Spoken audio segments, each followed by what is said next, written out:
안녕하세요. 오늘 저희와 함께 살펴볼 주제는 바로 AI 결과의 신뢰성 문제입니다. 이게 AI가 자기가 배운 건 곧잘 대답하는데 어떨 땐 전혀 모르는 걸 너무 자신 있게 틀리게 말하잖아요. 네, 그렇죠. 왜 이런 일이 생기는지 또 당신께서 보내주신 자료들 보니까 AI 답변 신뢰도를 높일 방법이 있던데 그 핵심을 좀 파헤쳐 보죠. 우선 AI 모델 하나만 쓰는 건 좀 부족하다? 여기서부터 시작해 볼까요? 네, AI 결과의 신뢰도 이거 정말 중요한 문제죠. 보내주신 자료들 보니까 흥미로운 게 여러 AI 모델을 이제 동시에 돌려서 마치 여러 전문가한테 교차 검증받듯이 신뢰도를 높이는 그런 접근법이더라고요. 아, 여러 모델로 교차 검증이요? 네. 근데 일단 왜 AI 하나만으로는 한계가 있는지 그 이유부터 짚어보는 게 좋을 것 같아요. 그렇죠. AI 하나만 믿기에는 뭔가 좀 찜찜한 구석이 있는데 구체적으로 어떤 한계점들이 있을까요? 음, 기본적으로 AI, 특히 이제 데이터를 통해 패턴을 배우는 이런 귀납적 AI는요, 학습 데이터에 엄청 의존적이거든요. 경험에 의존하는 거군요. 맞아요. 그래서 학습 데이터 범위를 벗어난 좀 새로운 상황, 이런 걸 만나면 부정확한 결과를 내놓기 쉬워요. 근데 더 큰 문제는 AI 스스로가 자기가 틀렸다는 걸 모른다는 점이에요. 아, 자기가 틀린 걸 모른다고요? 네. 심지어 틀린 답인데도 아주 그냥 확신 점수는 높게 매겨서 내놓기도 하죠. 예를 들어 자료에도 나오는데 바나나 이미지를 한 번도 못 본 AI한테 바나나 사진을 딱 보여주면 이걸 레몬이라고 잘못 분류하면서도 거의 뭐 100% 확신한다 이런 식이에요. 와, 자기가 틀린 줄도 모르고 그냥 확신하는 거네요. 그럼 학습 데이터 자체가 좀 편향되어 있으면 이건 더 심각해지겠는데요? 정확합니다. 데이터 편향의 영향을 뭐 그대로 받죠. 만약에 식물 데이터만 잔뜩 학습한 AI가 있다고 쳐요. 네. 그럼 뜬금없이 햄버거 사진 같은 걸 보여주면 제일 비슷하게 생긴 식물로 분류해버리는 그런 오류를 범할 수도 있는 거죠. 아하. 그래서 데이터 양이랑 다양성이 진짜 중요한데 자료에서도 보니까 이상적으로는 라벨, 그러니까 분류 항목 하나당 한 5천 개에서 10,000개, 그 정도 샘플 데이터는 있어야 한다고 권장하더라고요. 꽤 많네요. 네, 근데 어쨌든 단일 모델은 확률 기반으로 예측하는 거라 이게 맞는지 틀리는지 뭐 스스로 검증하거나 반박할 방법이 없어요. 그래서 이제 여러 AI 모델을 같이 쓰는 아이디어가 나온 거군요.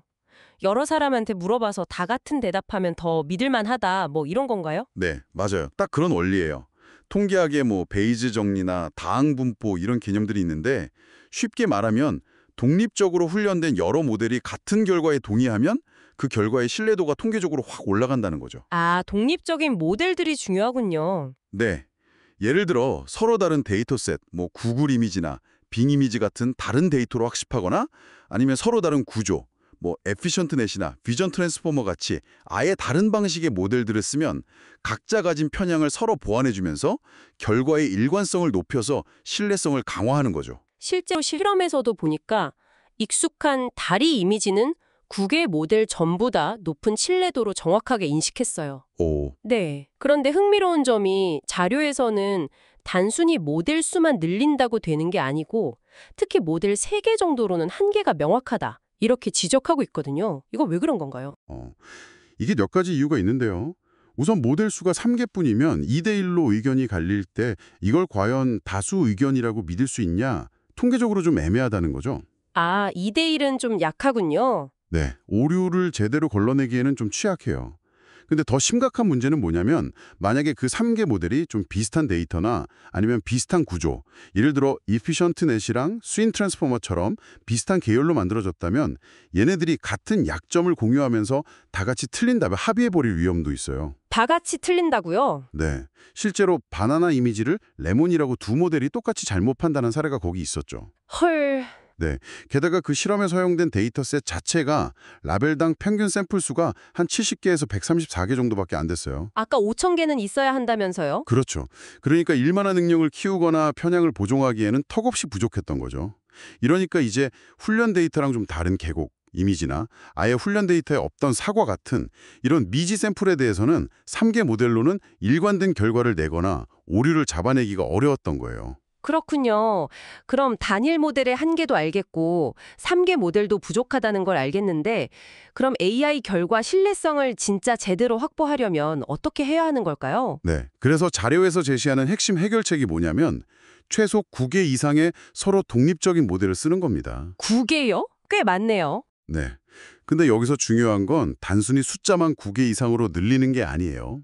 모델들이 정말로 서로 다른 다양한 데이터셋으로 학습하고 또 아까 말한 이피시언트넷, 비전 트랜스포머, 스윈 트랜스포머처럼 아예 서로 다른 AI 아키텍처, 즉 구조를 가지도록 의도적으로 설계하는 게 핵심입니다. 다양성이 중요하군요. 데이터도 구조도. 그렇죠.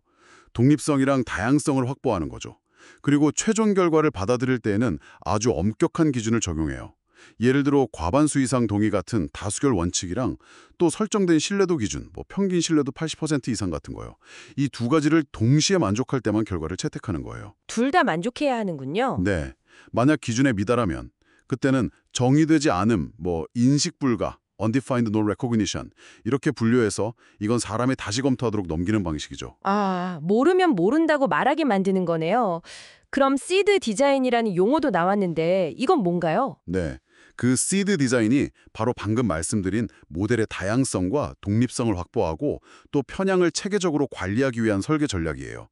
크게 두 가지로 나뉘는데요. 네? 시드 디자인 1은 데이터 편향 완화에 초점을 맞춰요. 구글, 빙, 언스플래시 같이 서로 다른 여러 출처에서 대규모 다별량 데이터셋, 아까 말한 라벨당 5,000개에서 10,000개 권장하는 그런 데이터셋을 준비해요. 그리고 똑같은 모델 구조를 이 서로 다른 데이터셋들로 각각 학습시켜서 데이터 출처에 따라 결과가 어떻게 달라지는지 분석하는 방식이에요. 데이터 출처에 영향을 보는 거군요. 맞아요. 반면에 시드 디자인 2는 모델 자체의 편향 완화를 목표로 해요. 이건 동일한 데이터셋을 쓰는데 대신 이피시언트넷, 비전 트랜스포머, 스윈 트랜스포머처럼 구조나 작동 방식이 다른 다양한 AI 아키텍처들을 활용해서 학습시키는 거죠.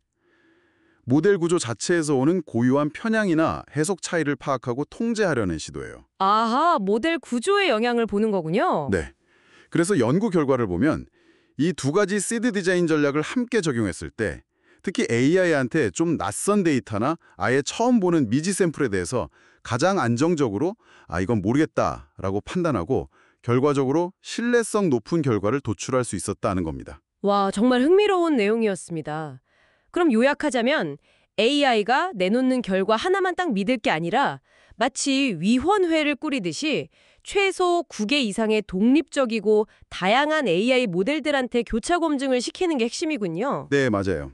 근데 단순히 다주결만 보는 게 아니고 모델들이 얼마나 확신하는지 그 신뢰도 점수까지 엄격하게 평가하고 또 데이터 편향이랑 모델 편향은 시드 디자인이라는 체계적인 방법론으로 관리해야만 비로소 AI 결과의 신뢰성을 확보할 수 있다. 이런 말씀이시네요. 정확합니다. 그렇게 함으로써 AI가 자기가 잘 모르는 문제에 대해서는 섣불리 답하지 않고 이건 제가 확실히 아는 범위 바뀝니다. 이렇게 말할 수 있는 일종의 안전장치를 마련하는 셈이죠. 훨씬 더 견고하고 신뢰할 수 있는 AI 시스템으로 가는 아주 중요한 단계라고 할 수 있습니다. 그렇군요. 여기서 이제 당신과 함께 한 걸음 더 나아가서 이런 질문을 던져볼 수도 있을 것 같아요.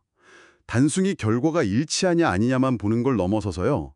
만약에 여러 AI 모델들이 왜 같은 결론에 도달했는지 혹은 왜 서로 다른 결론에 도달했는지 그 판단의 과정이나 근거 자체를 비교하고 분석할 수 있다면 어떨까요? 아, 결과뿐만 아니라 과정까지요? 네. 어쩌면 이게 AI의 내부 작동 방식을 이해하기 어려운 우리가 흔히 말하는 블랙박스 문제를 해결하는 또 다른 실마리가 될 수도 있지 않을까. 이런 가능성에 대해서 한번 깊이 생각해 보시는 것도 아주 흥미로운 탐구가 될 것 같습니다.